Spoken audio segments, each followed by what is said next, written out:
Welcome to Conversate, our podcast where we engage in conversation. On this week's episode, I, Aaron, and Kevin are back on the brown couch after our trip to Houston, and we're talking about the Beatitudes of Jesus in the beginning of the Sermon on the Mount, in particular when Jesus says, "Blessed are the poor in spirit."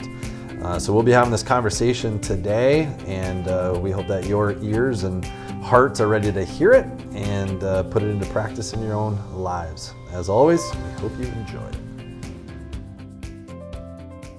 it. Kevin! Aaron. Good day, my friend. Good day, sir. Wow. You're going for the deep throat accent? That's right. I'm not very good at accents, though. It's kind of embarrassing. Yeah. I mean, I'm trying to think if I can... I can't do anything. Yeah, I don't really want to even venture to try, because it doesn't normally come You think out. you would offend somebody if you did? Well, I'm not so much worried about that, because I feel like I just offend people by existing. It's kind of inevitable. But If I do accents, it offends people. Does it? Yeah. It's more like, it's just an embarrassing thing, because it's like I'm trying to do Jamaican, but I sound, I don't know, Irish. That would be funny. Maybe someday we should do an accent off, where we draw a card and we have to try to do it. You have to talk. I also cannot do them. That would be. See, and I'm not trying to say like I can't do them at all, but historically, the idea of how good I am at doing them has not been met by the reality of. Well, it's weird because you can hear it in your head. Yeah. What it's supposed to sound like, but then you try to get it out and it can't. Yeah. It just doesn't happen. Actually, one time, so I worked at a grocery store for 7 years, growing up in high school, and then when I was home on college breaks, and you'd walk around the store, I would stock shelves with the products and stuff, and you'd help customers get what they need. And one time, a guy came in and he was British. Yeah. And I don't know what this says about me, but I couldn't stop myself from mimicking his accent. I know that I'm a very impressionable guy. In your conversation with him? Yeah, so he's, and it caught me off guard because I didn't know he was British. He couldn't tell by looking, but he said, I don't know, give me a product that he's looking for. And I'll botch Tea him. and strumpets? Yeah, exactly. Of course. I see why you offend people. So he said, I can't. Pardon me, sir. Anyways, imagine in your mind a guy asking for tea and strumpets in a British accent, and then imagine me doing it in a very, very poor job of. He looked, he cocked his head at me, after I answered him. It wasn't intentional? No, I wasn't trying to mimic him. It just happened. So, yeah. Well, we're formed by the people we're around, Aaron. I guess so. Yeah. I guess so. Some more than I mean, others. I have heard your Youper come out. Yeah, see, there's a good one. Yeah. I wonder if I could do that. I'm trying. There's one word I do that Molly always catches me on. It's right. the O. The O. The O. Oh. Yeah. Well, enough of that. Yeah. You didn't pick up a Southern accent though when we were in Houston, huh? I don't even know if I really heard. I didn't hear much. Yeah. Probably because we weren't around any actual people from Texas. We were Yeah, around just a bunch of our Midwesterners. people. People did comment from our group about, they're like, man, everyone down here calls you ma'am and sir. I was really? guys, we're at Chick-fil-A. And they also say my pleasure. Yeah. That's how they're supposed to do it. Yeah. That's right, though. We're back. Yeah. We had a good time. Oh my gosh, yeah. It was a full time, full of lots of fun stuff. The video encapsulated a lot. If we're listening to this or watching this and you haven't seen our youth gathering recap video, edited by this very man, Aaron Garricky, sitting next to me, you should check it out. It's really good. It does capture a lot of what we did. Yeah. A lot of what we saw, and but yeah, but I think the drive home, even some of the stories that came out of that, which had some unexpected turns, but that was, was almost this chance for us to kind of live out the whole, hey, God's in all things. Right. Right. Well, I think that theme also, it really, this idea that God is in all things, kind of regardless of what life throws at you, is a bit what you were preaching yesterday too, as we open up the scriptures to the Sermon on the Mount. As we're going to be looking at these Beatitudes. that Jesus spoke at the beginning of this Sermon on the Mount. this whole idea that blessed are the poor in spirit, for there's the kingdom of heaven. This whole idea that kind of, I don't know, the world says life should look a certain way, that success, riches, should be accompanied by, materialism and, big bank accounts and all that kind of stuff. And that's how you would really know that you're blessed, that you're blessed, but.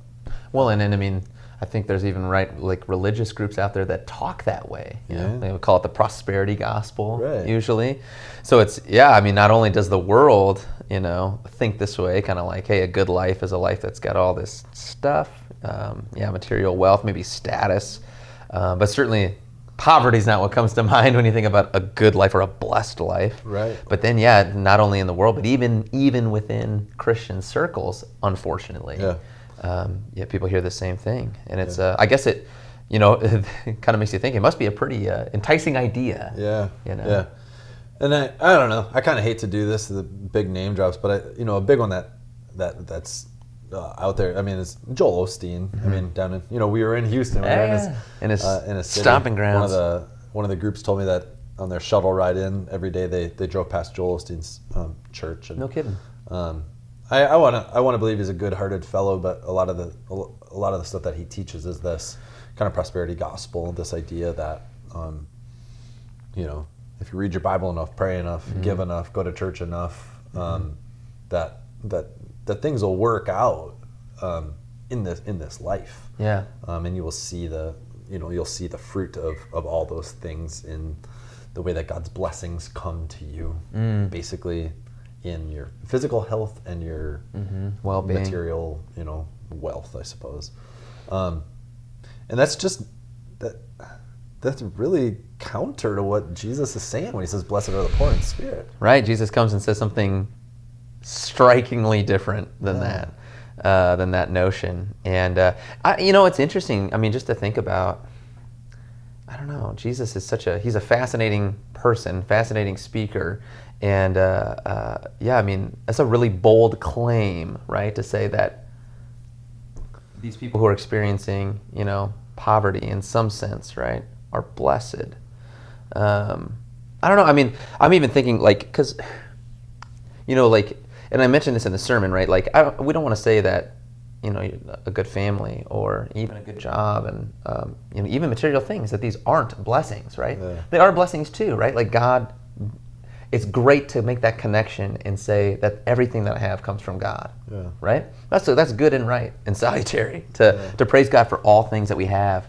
But I'm kind of, I was thinking about this yesterday afternoon, actually. When it comes to the kingdom of God and seeing it or having it. I mean, the Pharisees, right? They would have been probably at least one religious group at the time who would have thought, well, we have the kingdom. They have it, I mean, we're the religious teachers, we're the religious elite.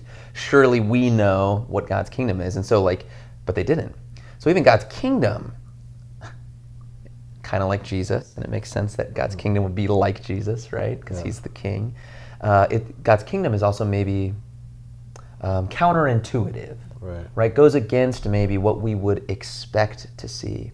And I started thinking yesterday afternoon about certain people in my life, because I will say there are some people in this life who, just from a purely temporal level, earthly level, it's man, they do seem blessed, it's man, either, let's say, blessed with gifts, so just very talented people kind of seem to excel at the things they put themselves to, and or maybe it's it seems like they got lucky, got in on some sort of project or investment or, thing at just the right time, and then it, boom, just took off, and it's no one could ever plan for that, but you got it, and it's wow, it's wow, you seem really blessed.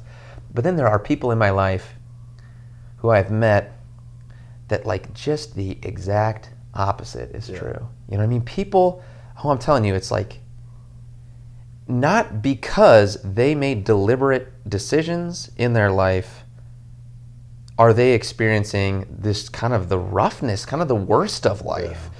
People who it just seems it's they're, and I've even heard them say, like, oh yeah, we've wondered if we're cursed, Yeah. because it's like, gosh, just one thing after another after another.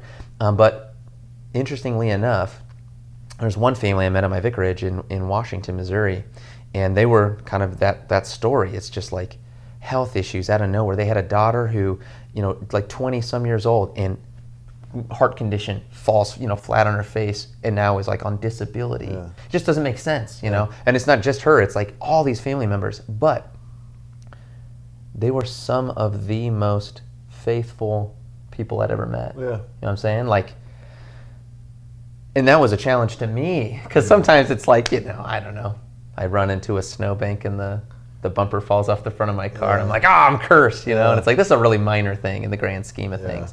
And then I see somebody who's dealing with just far more than me, but they're kind of showing me, I don't know, showing me what that real blessing looks like, because it's not like this family didn't go around moping around, They didn't go around constantly complaining, but they did go around very consistently confessing the God who they trusted was still with them in the midst of that plight. And I don't know, I mean, if you've experienced that in your walk, with certain people, it's like, man, by all accounts, it seems like you would have less faith or be, Oh, for sure. be less in the kingdom, but it doesn't go that way. When I was on my vicarage, I actually did a lot of work. One of the things I spent most of my time with, honestly, my vicarage, was working with homeless people. A lot of times working poor people working kind of just day jobs and living in rundown motels and streets and that kind of stuff. And I never really had much exposure to like homelessness or poverty prior to that. I think my only really like experience was really just like, I don't know, kind of like we had in Houston, just seeing people on the side of the road that you just pass by.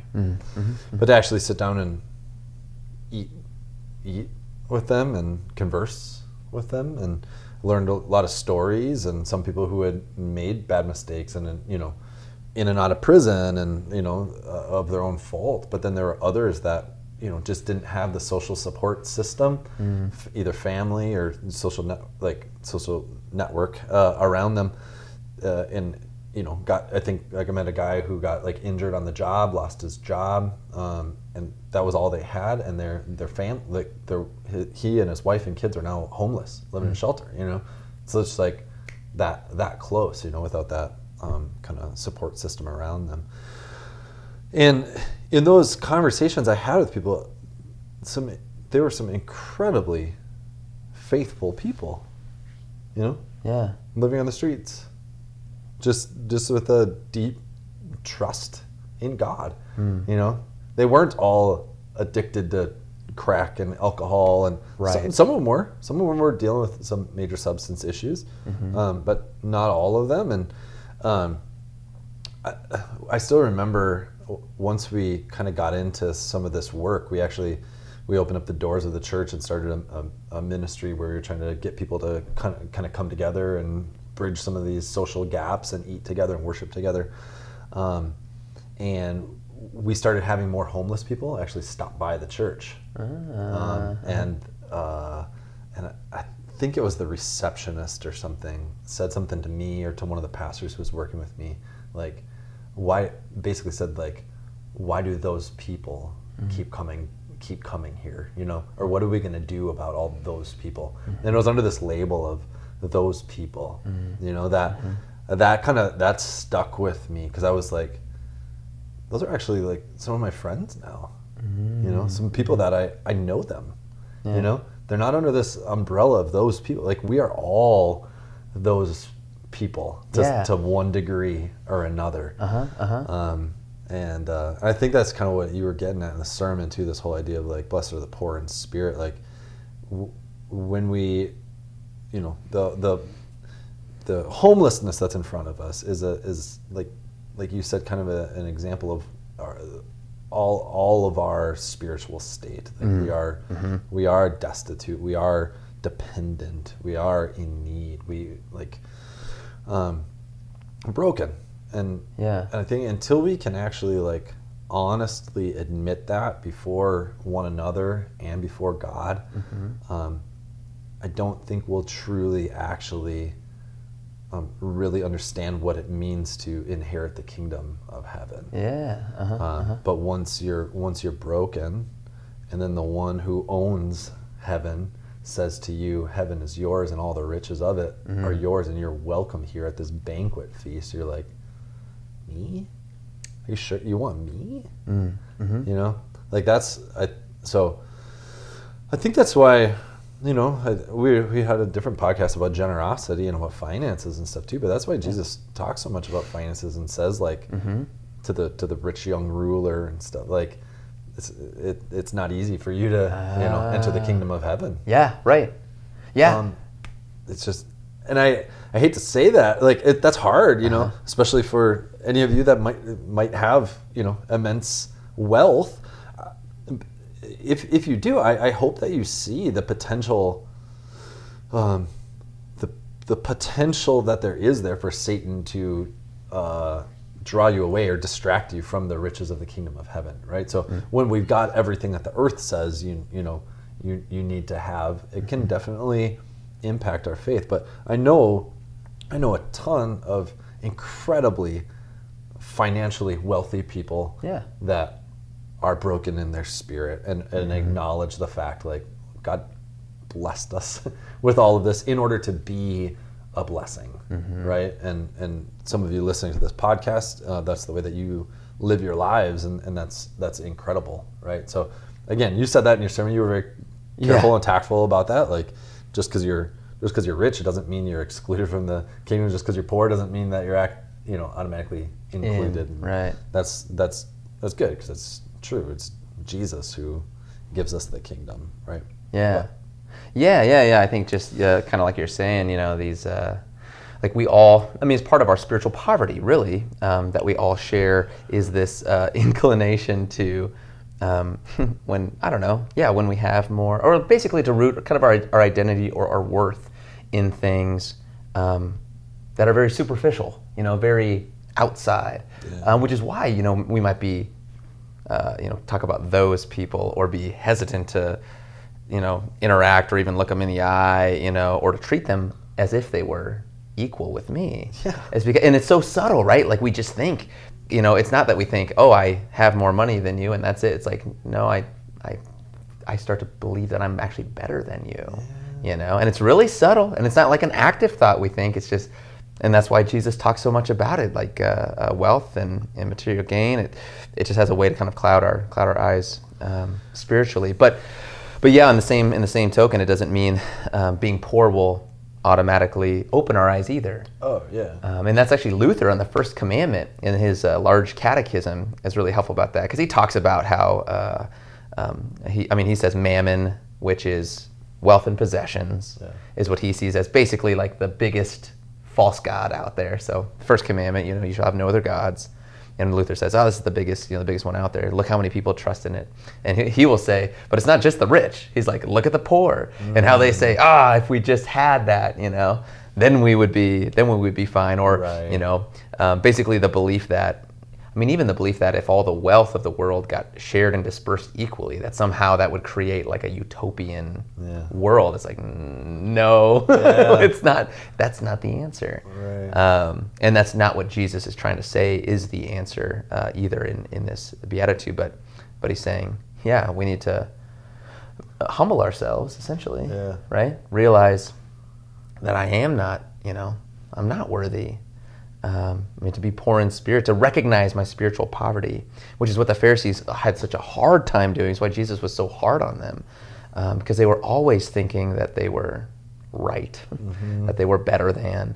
And Jesus said, you know, you're trying to take the speck out of your neighbor's eye, but you got this big old hunking log in your own eye, and that's all of our condition. That's the condition we're born with, and it kind of takes, I think either God's word, just preached over and over and again to us to help kind of reveal to us the reality, or sometimes God working through kind of experiences like you had, which is really neat when you get that chance for where God starts to break down barriers, you know, essentially through love.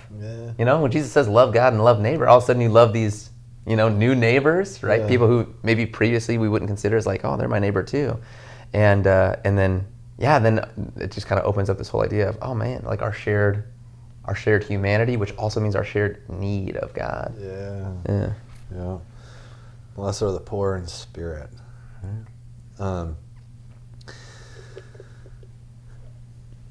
That whole idea, I don't know.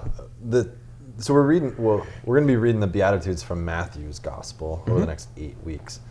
Because Luke also has a version of it in his Gospel too. Shorter, I think. Yeah. Right? Yeah. But in Matthew's Gospel, the whole idea, I think it'd be just good to get some terms right. But when he says like, "Blessed are the poor in spirit, for theirs is the kingdom of heaven." All throughout Matthew's Gospel, that word "kingdom" it's not so much a place as it is basically kind of a key word to talk about like what it means when Jesus is present and ruling and reigning. So it's more of an active word. It's more like the reign of God than it is like his dwelling place. Yeah, dwelling place. So a lot of us read like some of these parables about the kingdom of heaven is like, and what it really means is this is what it's like when Jesus is present, ruling and reigning. So it's not saying like, and so like this first beatitude, blessed are the poor in spirit, for there's the kingdom of heaven. Again, it's not saying like if you're poor, you're going to go to heaven when you die or whatever. It's basically saying when you're poor in spirit, I think you will more fully realize the way that Jesus is at work in your life. So when you're broken, when you're beaten up, when you're destitute and dependent, when you're crying out to God, Lord, I need you in my life, and he shows up and he gives you life and grace and hope and peace, you're like, okay. So I think that's when we, if we show up as like an arrogant rich person in God's presence and say, I got it all together. Yeah. Which is that young rich ruler, right? Yeah, he is this guy. Yeah. I got it all together, Jesus. But I want to follow you. I got it all together. I want to follow you. It just doesn't. You can't say I've got it all together, and at the same time say, you're my king and my Lord. Right. You can try to, but then if you listen to Jesus, and that's like, gosh, when it's been a while, I guess, since I've read the Sermon on the Mount, just be honest, because I went there and I read it and I was like, holy smokes. Yeah. Like Jesus he hits hard. Yeah. He's not backing up an inch, and he'll even say in that Sermon on the Mount, like, he's not here to relax the law, He's like, all these things still stand, like this is kind of the expectation.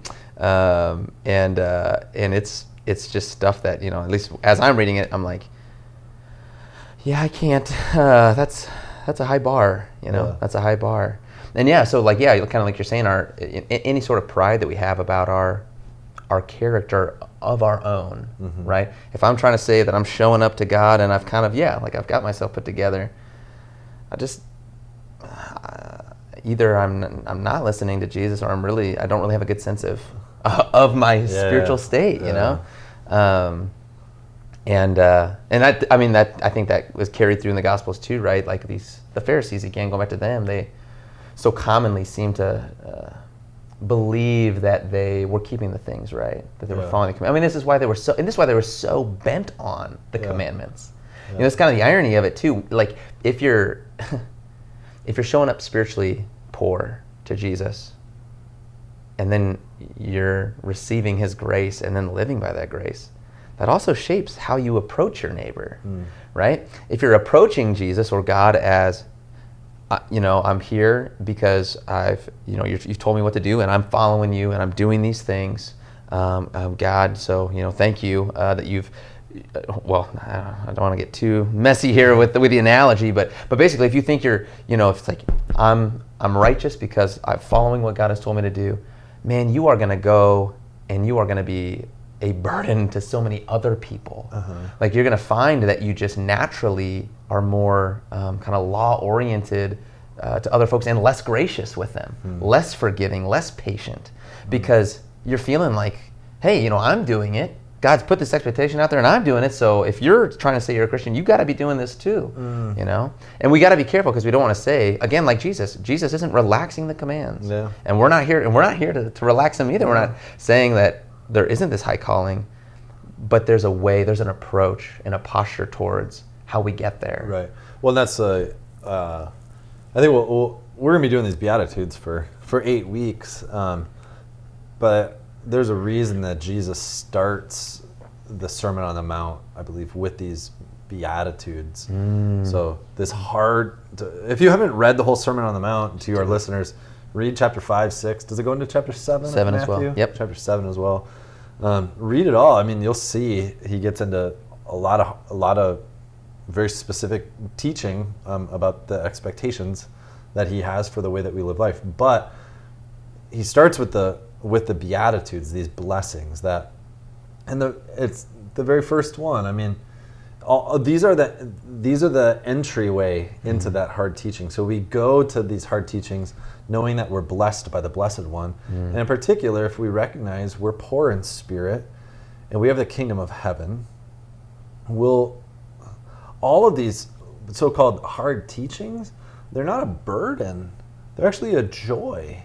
Like, living according to God's law actually should be a joyous thing, not a burdensome thing. Like if you see God's law as a burden, that means that you're trying to do it all on your own, right? But then you're like, oh, I can never do it. But if you see it as I'm blessed because Jesus has blessed me. I acknowledge my sinful state, my broken state, and now Jesus says, I'm inviting you into this better way of living, this new way of living. We see it and we go, I know that that's a better way because I've tried the world's way and it doesn't go anywhere. So I want Jesus' way. I'm not going to do it perfect, but this is a more joyful way. This is a better way. Yeah. Well, and not to suggest that it won't be a challenge, right? Because I'm thinking like the retaliation one comes to mind, right? Which is like, your neighbor strikes you, you don't strike back. Yeah. But what a strong,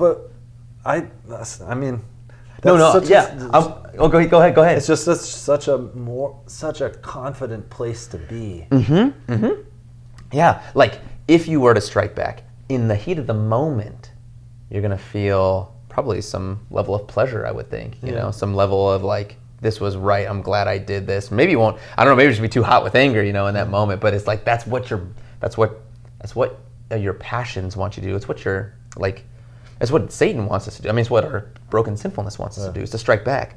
To not strike back, I think is going to be hard in the moment. And a lot of things that Jesus wants us to walk in are hard in the moment, but they lend themselves, like you're saying, to a more enduring joy, peace, hope. And in part because when you do that, so say you do get struck by someone and you don't strike back, you can know and meditate and draw into really the kingdom, right? The King, Jesus, because this is what Jesus did. In that moment, you can see yourself connected to the one who was struck for you, and that's gonna bolster the love that you have for Jesus, because now it's like, oh my gosh, like this is what he did for me, and even to a higher degree, going to the cross, being without the Father's love, like we'll never experience that.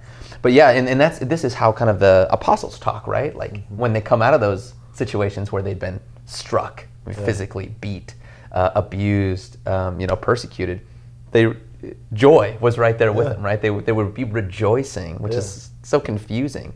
But that closeness with Jesus, I mean, he is hope and life and joy. I mean, that's what the Spirit brings. Right. Yeah.